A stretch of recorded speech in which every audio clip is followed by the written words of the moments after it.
Armstrong கொலை வழக்கை CBI விசாரிக்க ஏற்கனவே உயர்நீதிமன்றம் உத்தரவிட்ட நிலையில் உயர்நீதிமன்ற தீர்ப்பை உறுதிப்படுத்தியிருக்கிறது உச்சநீதிமன்றம். கூடுதல் விவரங்களை எமது செய்தியாளர் வெங்கடேசன் வழங்கிட கேட்கலாம். வெங்கடேசன், இந்த வழக்கின் பின்னணி மேலும் இந்த உத்தரவு தொடர்பான விவரங்களையும் பதிவு பண்ணுங்க. வணக்கம். பகுஜன் சமாஜ் கட்சி தலைவராக இருந்த ஆம்ஸ்ட்ராங் கடந்த ஆண்டு ஜூலை 5ஆம் தேதி அவரது வீட்டிற்கு அருகே வெட்டி கொலை செய்யப்பட்டார்.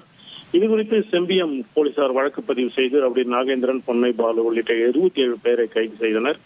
இந்த வழக்கை போலீசார் சரியாக விசாரிக்கவில்லை என்று தெரிவித்துதான் ஆம்ஸ்ட்ராங் கொலை வழக்கில் அரசியல்வாதிகளின் தொடர்பு உள்ளன, எனவே இந்த வழக்கை சிபிஐக்கு மாற்ற வேண்டும் என்று ஆம்ஸ்ட்ராங் சகோதரர் க்ளோஸ் ஆம்ஸ்ட்ராங் தாக்கல் செய்த மனுவை விசாரித்த சென்னை உயர்நீதிமன்றம் ஆம்ஸ்ட்ராங் கொலை வழக்கு விசாரணையை சிபிஐ விசாரணைக்கு மாற்றி கடந்த ஆண்டு ஆகஸ்ட் 24ஆம் தேதி உத்தரவிட்டது.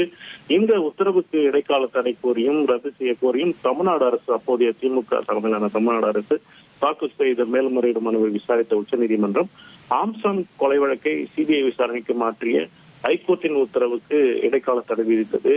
இந்நிலையில் தமிழ்நாட்டில் தாவேக தலைமையிலான ஆட்சி அமைந்த நிலையில் இந்த வழக்கு மீண்டும் மே மாதம் விசாரணைக்கு வந்தபோது உச்சநீதிமன்றம் தமிழ்நாட்டில் அமைந்துள்ள புதிய அரசிடம் இந்த வழக்கை சிபிஐ தொடர்ந்து விசாரிப்பதா அல்லது மாநில காவல்துறையை விசாரிப்பதா என்று விளக்கத்தை கேட்டு தெரிவிக்க ஒரு அனுமதி அளித்திருந்தது. இந்நிலையில் தான் தமிழ்நாடு அரசின் சார்பில் வழக்கறிஞர் கருணாகரன் தாக்கல் செய்த இடையீட்டு மனுவில் சென்னை மாநகர காவல் ஆணையர் இந்த விவகாரத்தை ஆலோசித்து இந்த வழக்கை தொடர்ந்து சிபிஐ விசாரிக்க வேண்டும் என்ற ஒரு முடிவு எடுத்திருப்பதாகவும் ஏற்கனவே தாக்கல் செய்த மேல்முறையீடு மனுவை திரும்ப பெற ஒரு முடிவு எடுத்திருப்பதாகவும் தெரிவித்திருந்தார்.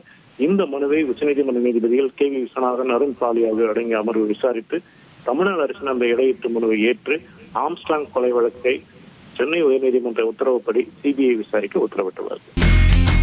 இனி செல்லும் இடமெல்லாம் செய்தி. தந்தி டிவியின் வாட்ஸ்அப் சேனலை ஃபாலோ பண்ணினா செல்ல இருக்கும் இடமெல்லாம் செய்தி. இதோ QR கோட் இப்பவே ஸ்கேன் பண்ணுங்க, ஃபாலோ பண்ணுங்க.